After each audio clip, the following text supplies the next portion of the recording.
गांव के 3 लड़कों की कहानी। एक छोटे से गांव में 3 लड़के रहते थे जिनके नाम थे राणो, शानो और गोरू। ये तीनों बचपन से ही अच्छे दोस्त थे और हमेशा एक साथ खेलते रहते थे। गांव के लोग इन तीनों लड़कों को बहुत पसंद करते थे क्योंकि ये हमेशा एक दूसरे की मदद करते और दूसरों के काम आते थे। राणो सबसे बड़ा था और उसे खेतों में काम करने का बहुत शौक था। वह अपने पिता के साथ खेतों में काम करता और खेतों की देखभाल करता। शानो का दिल बहुत बड़ा था, वह हमेशा दूसरों की मदद करता और कभी भी किसी को अकेला नहीं छोड़ता था।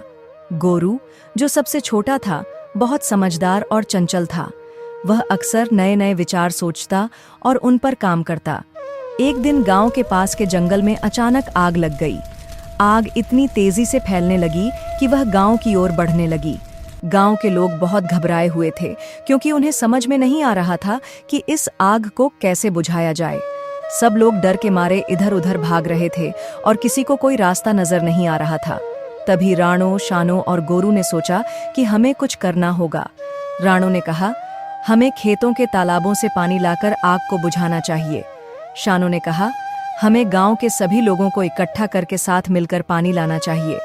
गोरू ने कहा, मैं पास के नदी से पानी लाऊंगा ताकि आग जल्दी बुझ सके। तीनों दोस्त जल्दी से अपनी योजना के मुताबिक काम करने लगे। राणो ने खेतों के तालाबों से पानी भरा और शानो ने गांव के लोगों को इकट्ठा किया।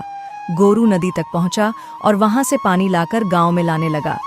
तीनों ने मिलकर आग पर पानी डाला और धीरे धीरे आग पर काबू पा लिया। आखिरकार उनकी मेहनत रंग लाई और आग पूरी तरह से बुझ गई। गांव के लोग बहुत हैरान थे कि ये 3 लड़के किस तरह से इतनी बड़ी समस्या का समाधान निकाल पाए। सभी ने उनकी बहादुरी की सराहना की। गांव के बुजुर्गों ने कहा, अगर ये 3 लड़के न होते तो आज हमारी गांव पूरी तरह जलकर राख हो जाती। राणो, शानो और गोरू अब गांव के हीरो बन गए थे। उनकी बहादुरी और दोस्ती की मिसाल गांव में हर किसी के जहन में हमेशा के लिए बैठ गई। इन तीनों ने साबित कर दिया कि जब दिल में इरादा मजबूत हो और एकता के साथ काम किया जाए तो कोई भी समस्या हल की जा सकती है।